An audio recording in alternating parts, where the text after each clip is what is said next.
ceux qui vont écouter sur Internet, j'aimerais juste vous dire que c'est un sujet mature avec un langage mature, fait que ça se peut que ça ne corresponde pas à des enfants. Puis je vous le dis à vous, ça se peut qu'on va utiliser un langage que vous n'avez pas souvent entendu dans une église. Je vais prendre une petite gorgée de café ici. Fait que ça se veut une réunion informelle, donc pour Internet, s'il y a un cadre informel, ben vous comprendrez que c'est ça, c'est une étude. C'est spécial, on commence une série formation-information, puis on va la garder aussi longtemps que le Seigneur le veut bien. Puis peut-être qu'il y en a qui vont dire « Modestie? Hein? Pourquoi on va parler de modestie la première chose, la première fois qu'on va avoir ça? Vous allez comprendre pourquoi. En fait, ma famille va vous le confirmer. Puis probablement, ça devrait même vous périr votre curiosité qu'ils sont toutes là. Parce que s'ils sont toutes là, ça devrait être quelque chose qu'ils se sont fait enseigner toute leur jeunesse. Puis s'ils sont toutes là, c'est parce qu'ils savent exactement ce que je vais dire. Ils vont vous le dire, c'est un sujet hyper sérieux pour moi. C'est un des très, très rares sujets que vous pouvez voir Simon s'enflammer. Venez bien excité, ça va être celui-là. Ouais. Pas beaucoup de sujets, mais celui-là, Pourquoi? C'est un sujet qui a fait et qui fait énormément de ravages. Ça fait des années que j'observe encore et encore des choses qui blessent profondément les âmes par rapport à la modestie. Parce que la modestie, ce sujet-là peut très bien nourrir les idoles. Le sujet de la modestie peut produire du pharisianisme, va apporter malheureusement beaucoup, beaucoup de honte. Ça va nourrir le péché, ça va briser des relations. Grosso modo, à mon avis, à moi, ce qui est propagé comme enseignement, formel ou non, c'est du gros n'importe quoi. Pour tellement de gens, la modestie, c'est de l'idolâtrie de A à Z. Alors, ça se peut qu'aujourd'hui, ça vous dérange. Je vous le dis, ça se peut que ça vous dérange. Mon but, ce n'est pas de vous choquer. Mon but, c'est que la modestie peut être utilisée à la bonne chose, à adorer. Maintenant, on va commencer avec la compréhension moderne de la modestie. Donc, je résume très simplement la compréhension générale. Les femmes doivent s'habiller d'une façon à ne pas être une pierre d'achoppement pour les hommes.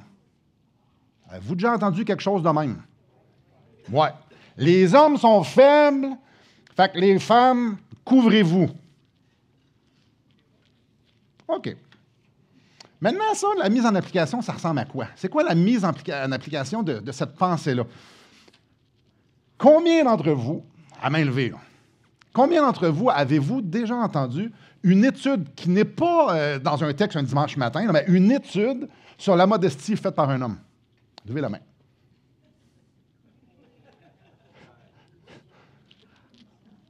Oh! Ah ouais. OK. Donc, la mise en application que la modestie, c'est les filles, couvrez-vous, parce que les gars sont poches, bien ça, c'est enseigné dans les camps. C'est enseigné dans les conférences. C'est enseigné par les femmes, pour les femmes. Les filles vont se faire enseigner qu'elles doivent s'habiller parce qu'il ne faut pas faire tomber les pauvres hommes.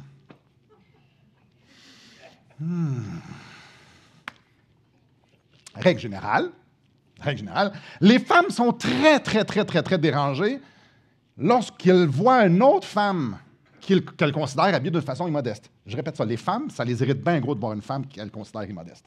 C'est comme si le code d'éthique était brisé.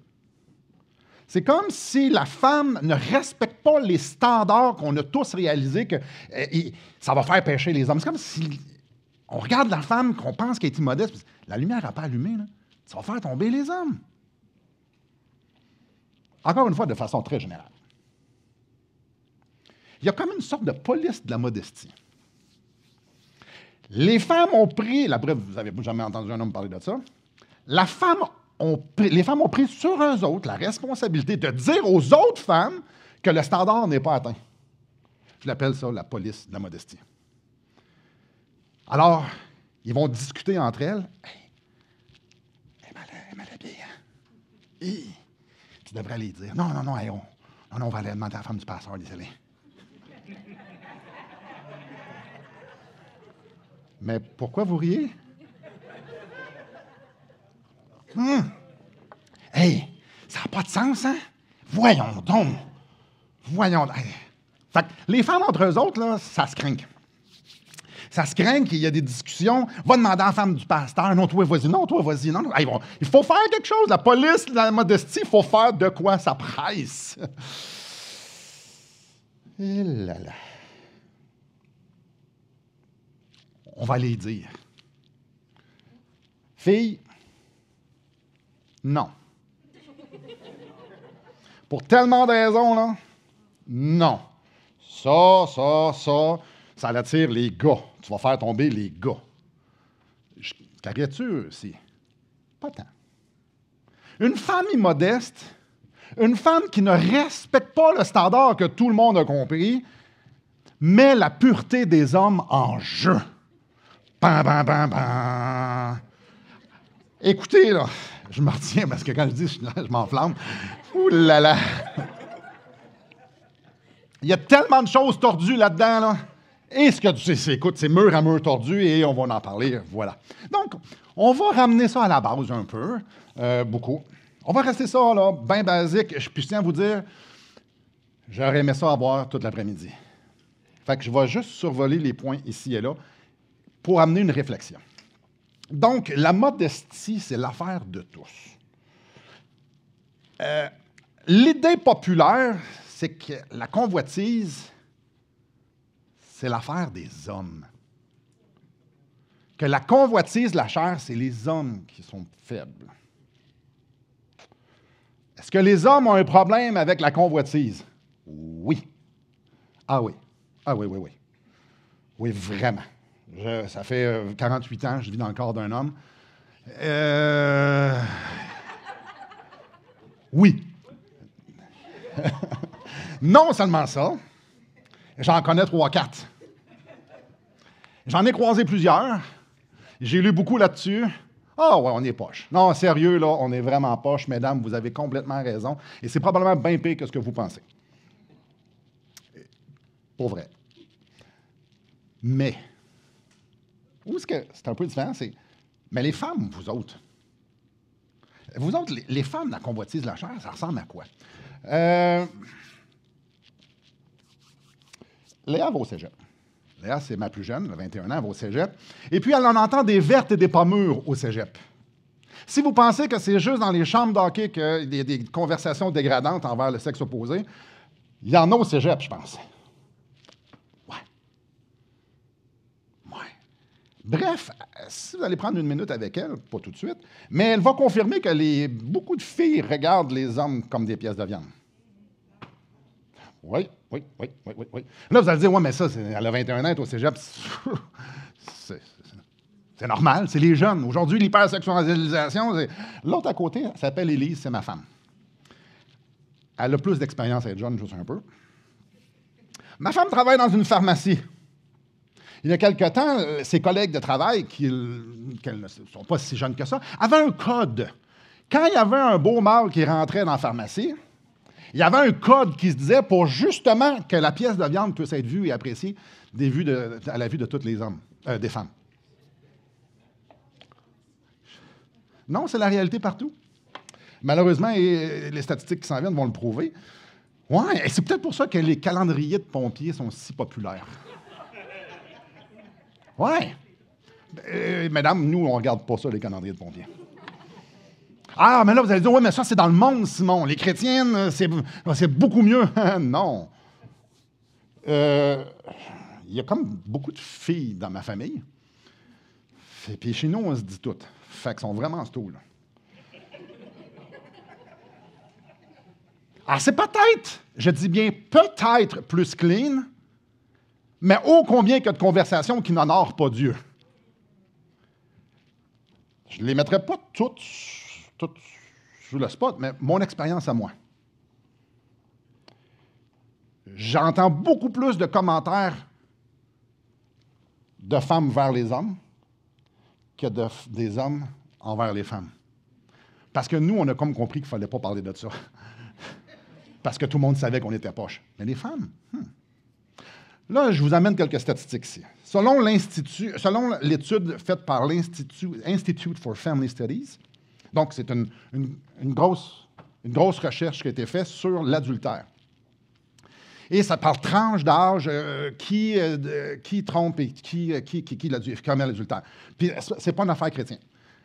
Donc, dans la tranche d'âge 18 à 29 ans, ils ont demandé à des couples mariés, avez-vous déjà commis l'adultère? 11% des femmes ont dit, oui, j'ai déjà connu l'adultère, fait l'adultère. Ça, c'est dans la tranche d'âge 18 à 29 ans, 11% les femmes. Savez-vous le pourcentage pour les hommes? Dites un chiffre. 15%? Bon, tout en dedans de nous, là, on a envie de dire, beaucoup plus. Non, c'est 10%. Dans cette tranche d'âge-là, les hommes trompent moins leurs femmes que les femmes leurs hommes. Ah! Dans la soixantaine, là, c'est l'inverse. Les hommes sont... ça l'explose. À 24% des hommes ont dit, oui, j'ai déjà trompé ma femme. Mais ça explose aussi pour les femmes. Ça monte jusqu'à 16%. Alors, ce n'est pas seulement les hommes qui sont poches, mesdames. Les femmes aussi sont faibles. Et là, c'est là que ça va peut-être être un peu cru, puis tant pis. Le film Magic Mike. Le film Magic Mike, c'est un film de danseurs nus, je vous garantis, c'est 100% fait pour les femmes. Les revenus du premier film, parce qu'il y en a eu deux, 167 millions. Ça veut dire que c'est des gens qui payent au cinéma pour aller voir des gars. Là, vous dites, ça ne me dit rien, ça. Bon, je vous en donne un autre. 50 nuances de gris ou 50 Shades of Grey. Ça, c'est un film de sexualité où est-ce que 100% de la clientèle voulue viser, c'est des femmes. 100%. 569 millions de revenus. Et il y a 2 films. Ça, c'est juste le premier. Mais là, vous dites, ça nous donne quoi? C'est une ordre de grandeur, 569 millions, c'est beaucoup d'argent. Top Gun. J'imagine que tout le monde connaît le film Top Gun. C'est un classique, Top Gun. C'est bon, Top Gun, c'est Top Gun, j'ai rien d'autre à dire. Top Gun a ramassé 357 millions. Le film d'avion avec Tom Cruise, 357 millions. 50 Shades of Grey, 569 millions. Qui a dit que la convoitise de la chair, c'était une affaire juste des hommes? Et surtout, qui a cru le mensonge? Et là, c'est la statistique que j'aime le mieux. Vous savez, les livres Harlequin? Harlequin. Ça, c'est les livres d'amour sensuel. Moi, j'appelle ça de la porn de filles. C'est quoi veut dire la pornographie de filles? Ça veut dire que ce n'est pas des images, mais que ça fait fantasmer. Tu sais, le but, là, c'est de t'emmener à une place où tu fais comme « Oh, j'aimerais tellement ça, que ça soit comme ça. » OK. Les livres Harlequin. Combien vous pensez qu'il en a été vendu? Dites-moi un chiffre de même. 500 millions? Ben là, 500 millions. Ben là, 6 milliards 280 millions. Et les meilleures années, ce n'était pas les années 60, c'était les années 2000. 6 milliards 280 millions de livres sensuels ont été achetés, j'imagine, la grande majorité, par des femmes. Alors, on peut-tu arrêter de dire que la convoitise de la chair, c'est une affaire d'hommes? 69% des hommes disent qu'ils ont regardé la pornographie. Les femmes, c'est 40%. Pas 10, 8, 40% des femmes et 69% des hommes regardent la pornographie. Et là, vous dites, mais ça, Simon, c'est une statistique dans le monde. C'est vrai. Savez-vous, c'est quoi la statistique dans les milieux évangéliques? Vous n'êtes pas prêts. La même affaire. Aïe, aïe! La même affaire. 40% des femmes! Ah, c'est les gars, c'est les gars. Oui, oui, c'est les gars. C'est aussi les filles. Dans notre culture, dans notre société évangélique, la sexualité des hommes est yark. Ah, les hommes sont de même, puis les hommes sont comme ci, puis les hommes sont comme ça. Puis c'est de la convoitise, puis les filles, couvrez-vous, puis il y a de la honte à la sexualité parce que les gars sont... Parfait. Puis les femmes, c'est démontré comme si les femmes étaient chastes. La sexualité, c'est tabou. Savez-vous, la grande majorité des couples que je connais n'ont pas une vie sexuelle épanouie, chrétien. Il y a quelque chose de malsain dans la sexualité chrétienne. Mais il y a une des choses, c'est que les femmes, il ne faut pas en parler. Les femmes, ça ne convoite pas. Les femmes, ça ne fantasme pas. Les femmes sont chasses, sont peu. Hey, wow, on se calme les nerfs. Là. On se calme les nerfs. Là, si vous dites, hey, c'est malaisant, Simon, on est dans une église. Oui, je sais. Je sais. Les enfants sont comme, enfin, ils vont connaître cette partie-là de mon père.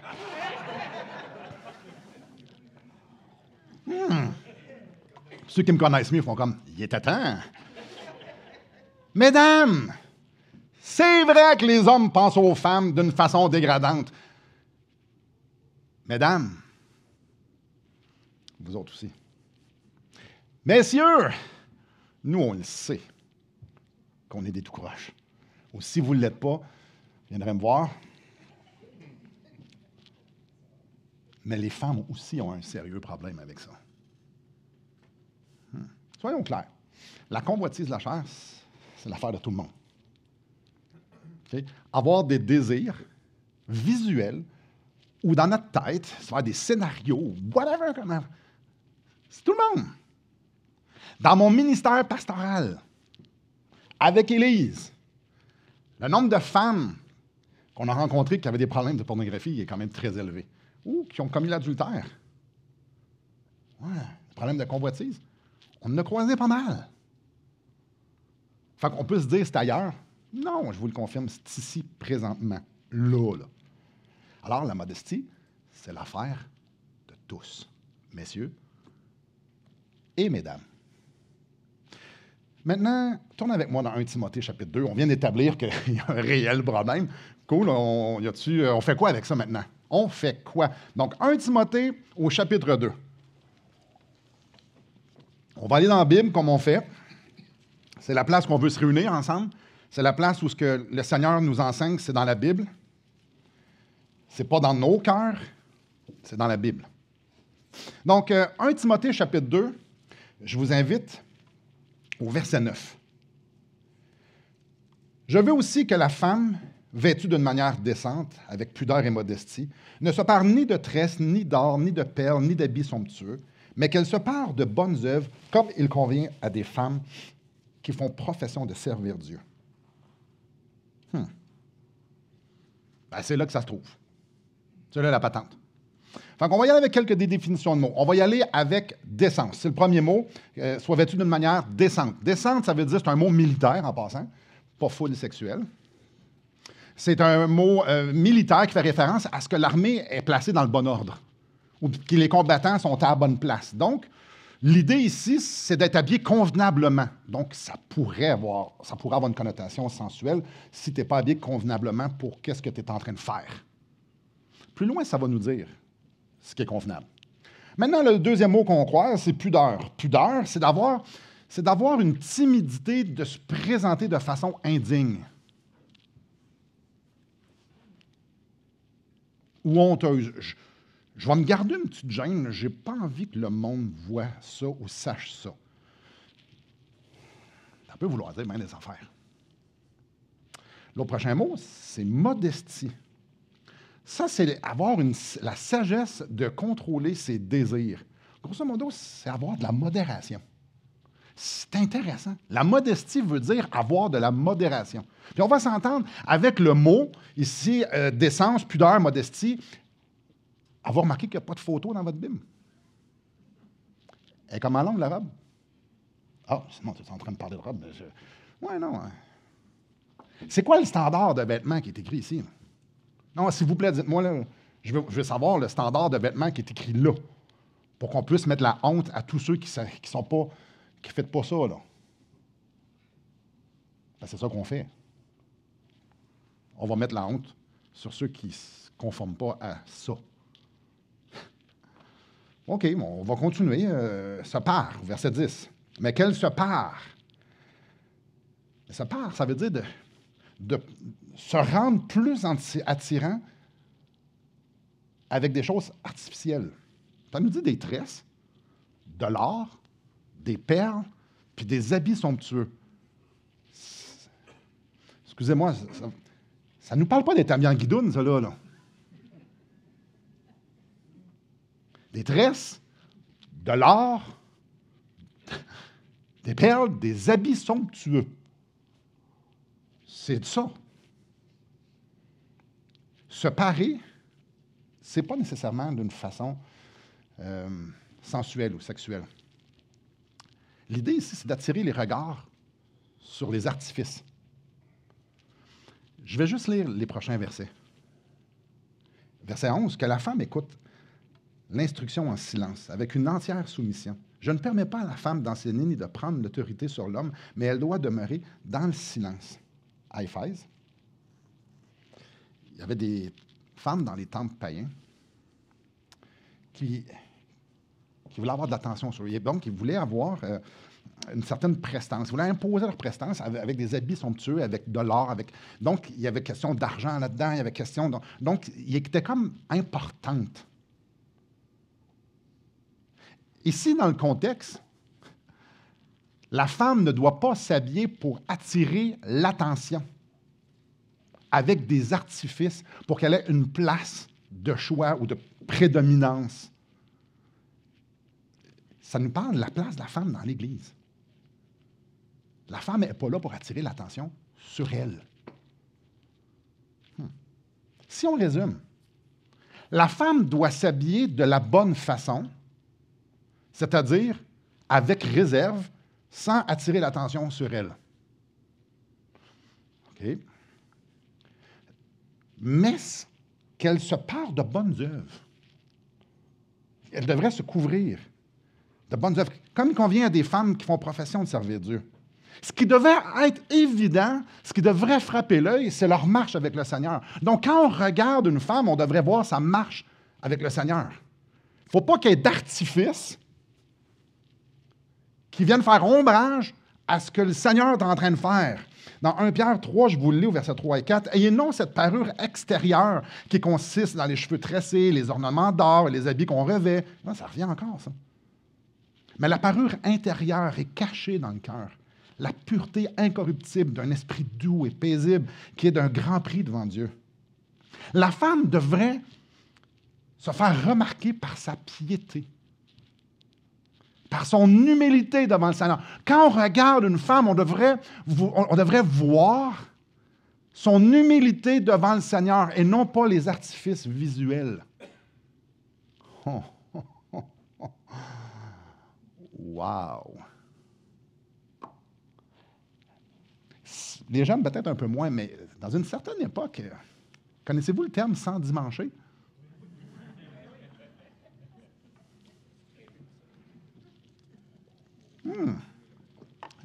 Tu sais, on s'en va à l'église, on va s'habiller mieux. Ah ben, je vais mettre des boucles d'oreilles, je vais mettre mes bagues, je vais me crêper un peu plus le toupette, je vais mettre mes beaux habits. Je voudrais surtout pas aller à l'église en mou. Qui d'entre vous fait comme, ouais, le mot pour l'église, ouais, on veut le mot pour l'église. Ramenez le mot. Non, hein? Non. Oh, André Guy, lui, il fait comme lève la main. Oui, il veut y aller venir en mot. Dimanche prochain, André Guy. Ouais. Non. L'extérieur devrait représenter ce qui se passe à l'intérieur. La passion pour Dieu, l'humilité devant le Seigneur, c'est ce qui devrait déborder. L'enseignement est super simple. Quand je m'habille, la façon que je m'habille, écoutez bien ça, là, c'est un gros morceau. Là. Comment je m'habille doit refléter celui que je sers. Comment je m'habille doit refléter celui qui vit en moi, puis celui que j'adore. C'est vraiment beaucoup plus large que des vêtements sexy. Là. la peignure, les bijoux, des beaux vêtements. Est-ce que ça met en valeur l'humilité? Est-ce que ça met en valeur ma piété? Ce qu'on porte démontre qui on adore. Là, je m'adresse clairement plus juste aux femmes. Hein? Si vous avez remarqué, ouais. La modestie, c'est l'affaire de tout le monde. Ça n'a pas rapport avec « Oh, il faut faire attention, il ne faut pas faire attention, les hommes sont faibles. Les femmes sont faibles. Tout le monde est faible. » Non, ça n'a pas rapport. C'est pas là du tout. C'est beaucoup plus loin que la modestie que comment de peau on monte puis comment on n'en monte pas, là. Jésus était habillé comme les gens du peuple. Il fait référence à ceux qui portent des beaux habits. Ça vous rappelle quelque chose? Il les appelle des pharisiens. Puis il les appelle des sépulcres blanchis. À l'extérieur, c'est beau, mais en dedans, c'est mort. Huh. Jésus était habillé comme les gens du peuple. On ne pouvait pas faire la différence entre Jésus et un paysan. Jésus était capable de se faufiler dans la foule, puis personne ne disait comme « Ah, ben on le voit, là. C'est lui qui est plus... » Ben non, mais gars, il est habillé comme un roi, c'est évident. Non. Non, Jésus était humble. Il n'attirait aucunement les regards sur lui. Il était modeste. Ce qu'il projetait, c'était l'humilité. Il n'avait rien pour attirer les... Ah, ça, c'est la modestie. Ça, c'est la modestie. Maintenant, pourquoi être modeste? Pourquoi nous devrions être modestes? Je ne vous donne pas je vous pose pas la question en vous disant que répondez-moi parce que non. Je vous aime plus que ça. Pourquoi devrions-nous être modestes? Ce qu'on est habitué d'entendre, ben, c'est pour ne pas faire tomber les hommes. Hein? Ah. 1 Corinthiens 10, 31 nous dit « Soit donc que vous mangiez, soit que vous buviez, soit que vous fassiez quelque chose, faites tout pour ne pas faire tomber les hommes. » Oh, là, excusez-moi. Excusez, les lunettes, là, il faut que je m'habitue, là. Nouvelle version, la version pharisienne. Ouais. Non, faites tout pour la gloire de Dieu. Alors, pourquoi on est modeste? Pour la gloire de Dieu. C'est pour glorifier Dieu. C'est pour glorifier. Dieu nous demande que l'humilité de Christ soit pas juste dans notre cœur, mais que ça soit aussi notre parure extérieure. La modestie, c'est un acte d'adoration. Frères et sœurs, la modestie, c'est un acte d'adoration. Ma valeur n'est pas dans ce que je porte. La valeur de qui je suis n'est pas non plus dans le regard des autres. C'est tellement important comment que les autres pensent. On s'habille pour pouvoir savoir quelle notre valeur elle est. Pourquoi qu'on se mettrait beau, sinon que le monde pense qu'on soit beau? Non. Non. Je m'efface pour que les autres voient Christ. Je m'efface pour que les autres voient Christ. Si je veux refléter l'humilité de Christ, je vais être modeste. Je ne serai pas seulement humble de la façon que je m'habille, parce que les gars sont faibles. Je vais être humble aussi dans la façon que je vais avoir mes rapports avec le sexe opposé. Je n'attirerai pas l'attention sur moi. Je ne voudrais pas que les gens pensent quelque chose de moi. Ça n'a pas rapport. Puis pas juste le sexe opposé, tout le monde. Vous savez, j'ai des très gros muscles. Pourquoi c'est mes enfants qui rient le plus?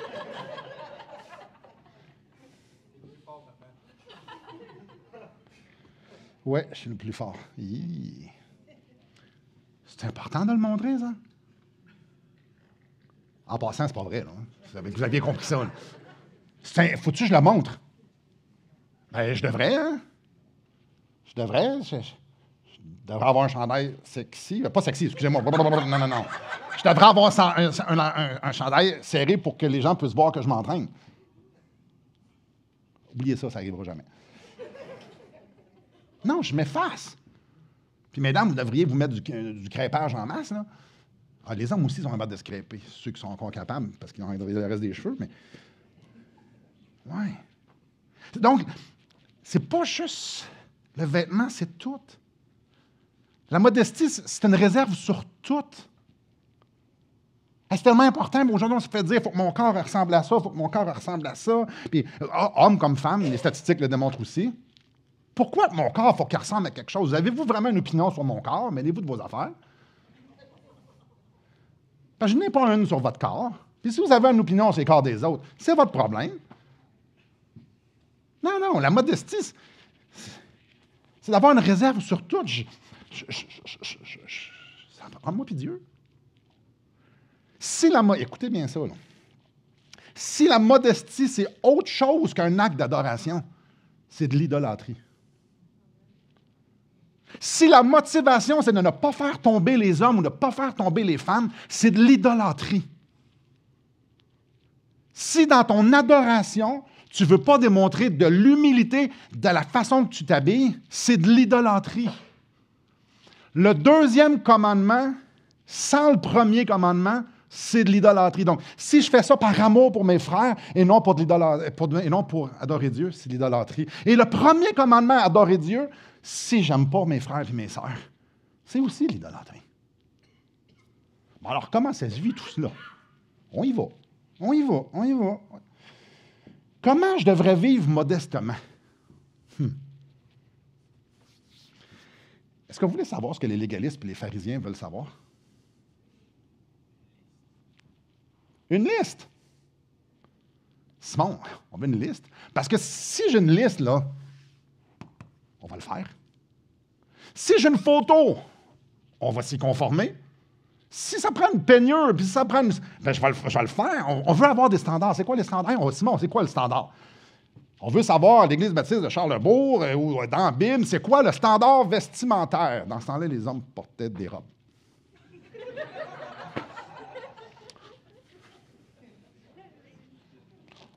On veut savoir ce qui est modeste, puis on veut savoir ce qui est immodeste. Simon, dis-nous-les pour qu'on puisse se conformer aux standards. Ça sent le pharisianisme au coton. Ça, c'est un cœur légaliste qui veut ça. Dieu nous le donne, le standard. Aime-moi. Aime Dieu. Ça, c'est le standard. Adore-moi. Laisse la place pour que Christ puisse être magnifié dans ta vie. Simon, je veux que lorsque les gens te regardent, ils pensent à moi. C'est ça le standard. Aime ton prochain. Manifeste Christ au prochain. La sainteté de ton prochain est plus importante que ta liberté. L'âme de ton prochain est plus importante que tes droits, plus importante que tes goûts. Aime-moi, je veux que les gens te voient à travers moi, puis aime les autres. Abandonne tes droits et ta liberté pour que Christ puisse être magnifié. C'est le même, ça se vit. Oui, mais frères et sœurs, on doit comprendre une chose. Là. Un manque de modestie, un manque de considération envers la modestie révèle de l'idolâtrie. Pour la grande majorité des gens, ce qu'on porte, et de la façon qu'on se maquille, puis la façon qu'on met notre casquette, puis la façon qu'on met nos bottines, ce qu'on porte reflète comment on veut que les gens nous regardent. Ce qu'on porte reflète comment on veut que les gens nous regardent. Les marques qu'on prend, le style qu'on prend, les artifices qu'on prend. Est-ce que c'est flatteur pour mon corps ou non? Est-ce que c'est simple? Parce que je veux projeter ça. Comment voulez-vous que les gens vous regardent? Parce que ce que vous portez, puis comment vous êtes, reflète ce que vous voulez qu'il soit vu. En fait, la façon que je t'habille reflète qui je veux qu'il soit adoré. Ça vaut la peine de se regarder dans le miroir. Ça vaut la peine de regarder ce qu'on porte comme bijoux. C'est important de voir l'importance. Quand je regarde dans le miroir, je regarde où? Sur mon corps. C'est important de regarder dans le miroir. À qui je veux plaire? À qui je veux plaire? Les gens mariés m'ont dit, moi, je veux plaire à ma femme, puis les femmes m'ont dit, moi, je veux marier à mon 1 Corinthiens, chapitre 7, je le sais. Je dois trouver les moyens du monde, d'utiliser les moyens du monde pour plaire à ma femme et elle pour moi. Oui, super, mais je vais plaire à Dieu en premier, d'accord? OK? Je plais à Dieu en premier. Puis tout ce qui plaît à Dieu, je vais tenter de l'utiliser pour plaire à ma femme. OK, c'est pour moi, ça. C'est pour moi. Maintenant, ça se vit comment, la modestie, avec les autres?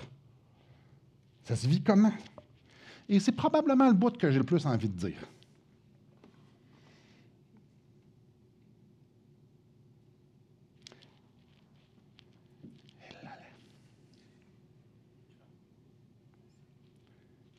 Matthieu 18 nous dit, si ton frère a péché, va y reprendre-le, toi et lui seul. C'est ça, repens. Tu as gagné ton frère. Ça vous dit quelque chose? Si un homme regarde une femme avec un regard pervers, va reprendre ton frère. C'est ça que Dieu ça, il demande, ça. Ça, Dieu demande. Si tu vois un homme regarder une femme avec un regard pervers, va reprendre ton frère. Oh, pourquoi ça devient inconfortable tout d'un coup?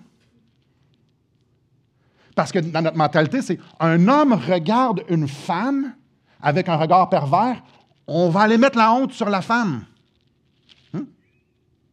C'est-tu moi où les mathématiques ne fonctionnent pas, là? Le gars, c'est un cochon. Il regarde une femme, il faut aller voir la femme. C'est pathétique, hein?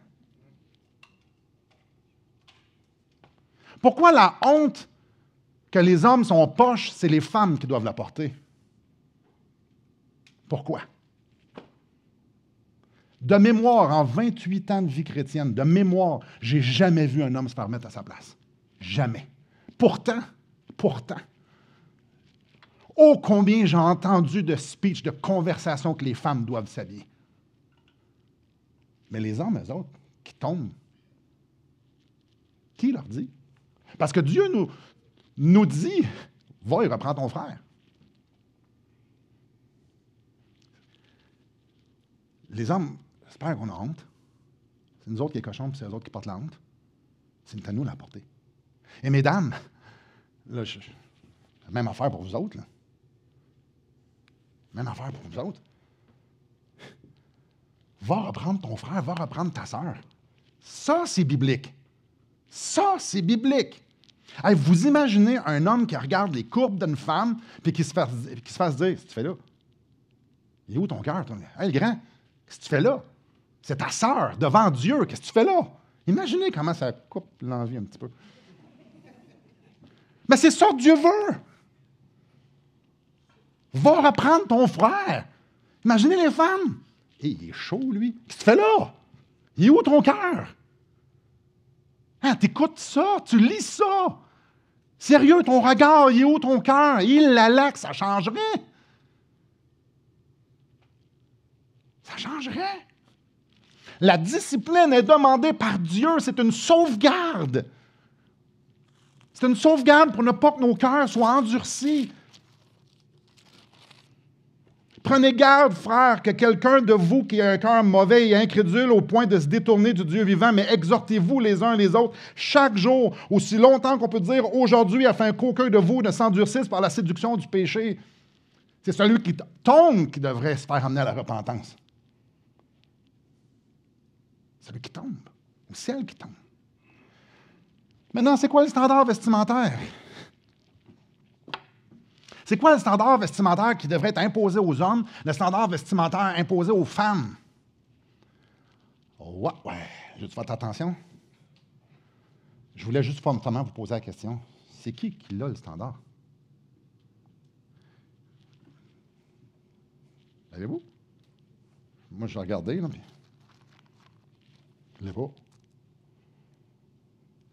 C'est qui a la sagesse pour tirer la ligne à la bonne place? Levez la main, on va vous écouter. Qui peut déterminer, à partir de là, ça c'est honteux, ça plaît au Seigneur? Y a-t-il quelqu'un qui peut me le dire? Parce que je peux vous garantir qu'on a chacun des standards, nos standards sont tous différents. Pour les hommes, pour les femmes. C'est quoi qui est flashy? À partir de. Ma montre, à partir de quoi qui est flashy? C'est quoi? Mes lunettes que je prends, c'est quoi? Flashy, ça veut dire qui attire l'attention. C'est où la ligne? Faut-tu que je m'habille en guenille? Je ne sais pas, faut-tu que tu t'habilles en guenille? Alors, qui décide? On met la honte où? OK. Est-ce que vous voulez savoir ce qu'un légaliste ou un pharisien voudrait savoir? On veut l'avoir, la liste. On veut l'avoir, le standard. Montre-nous c'est quoi. Montre-nous c'est quoi, Simon. Montre-nous la photo. Ouais. Dieu nous dit, aime-moi et aime ton prochain. Et là, la ligne. Habille-toi convenablement. Ta parure devrait refléter l'humilité de Christ. Elle est là, la ligne. La façon qu'on s'habille révèle qui on adore. Elle est là, la ligne.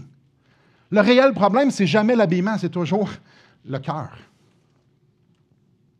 Le réel problème, c'est jamais l'habillement, c'est toujours le cœur.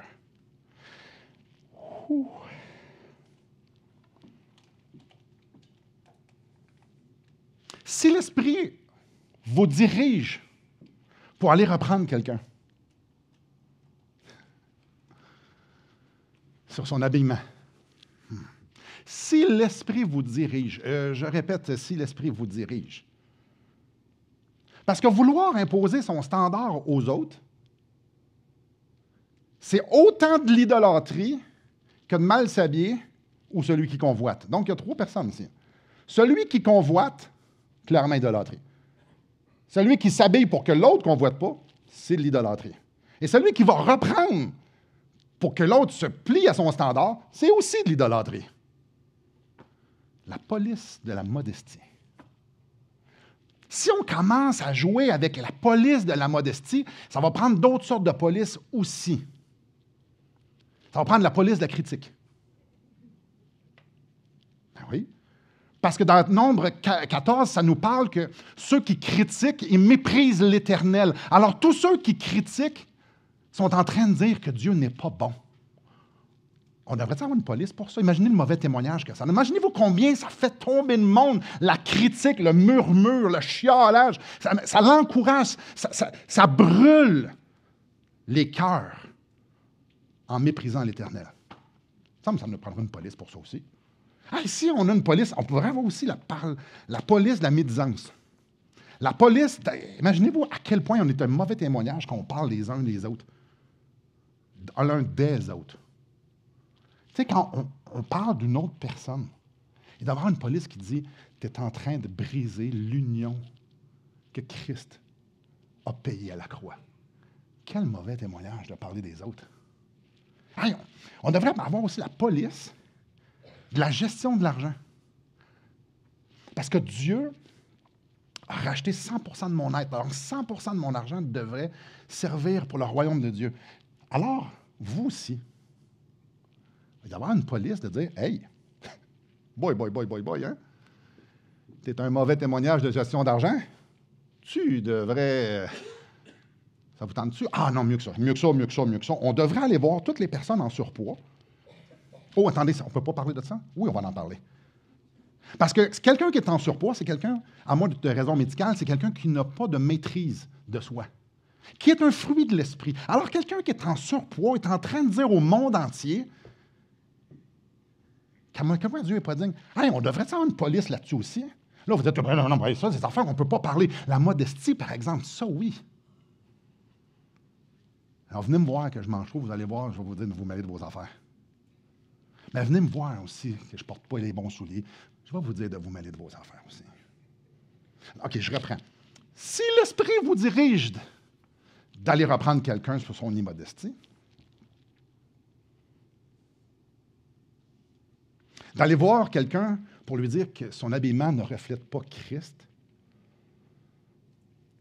La conversation doit être au niveau du cœur. La conversation doit être au niveau de l'idolâtrie. Non pas de ne pas atteindre un standard que vous avez, un standard qui n'existe pas.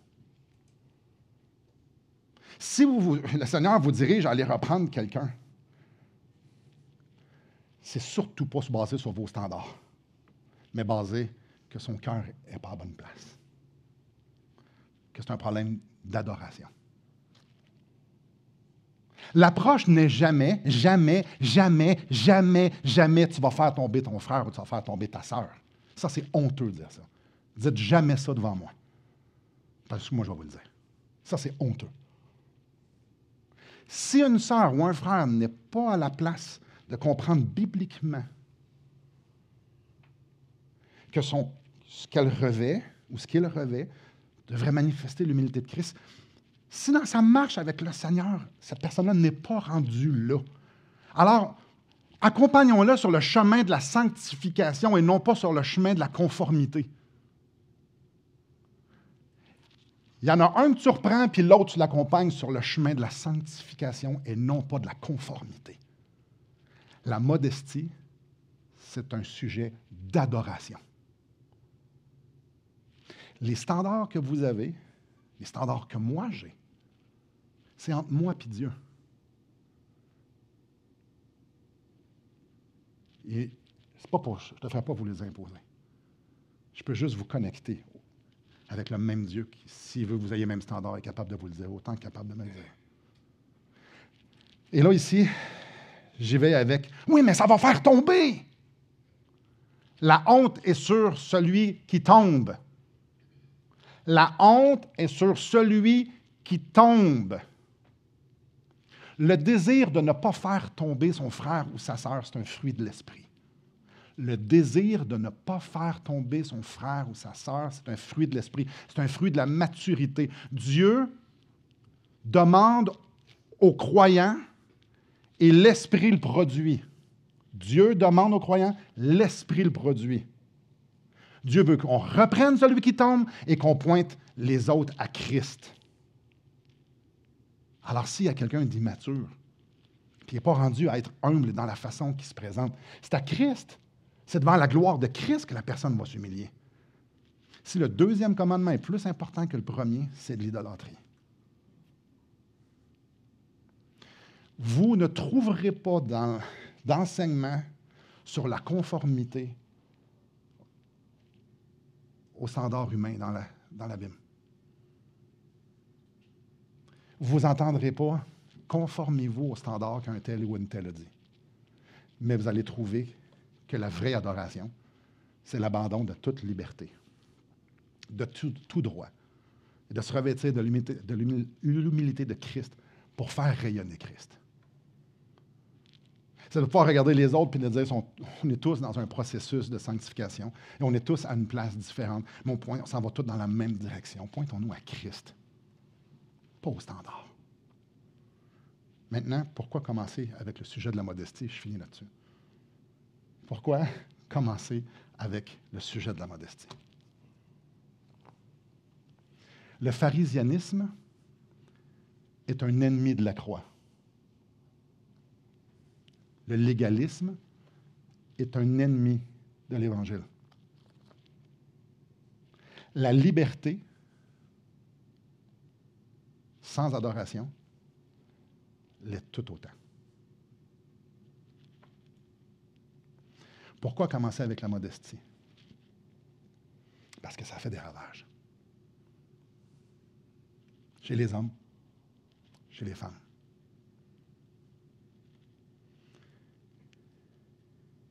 Moi, ma prière, c'est que dans cette Église, mes frères et mes sœurs, on se pointe à Christ. Et non pas avec un standard qui n'existe pas. J'aimerais ça qu'on puisse s'encourager à l'adoration. Non pas à la conformité à des standards humains. Moi, je ne le vois pas dans la Bible. Puis j'aimerais ça qu'on s'encourage à adorer, à l'humilité, à adorer. J'aimerais ça qu'on puisse s'encourager à abandonner nos libertés et nos droits pour que Christ puisse rayonner. Et la modestie, c'est un bon départ. Mais ça pourrait être tellement d'autres sujets. Il n'y a pas de tabou. Vous aviez bien vu, il n'y a pas de tabou. J'ai pas de tabou. Dieu n'a pas de tabou. Vous irez lire Cantiques des Cantiques, voir.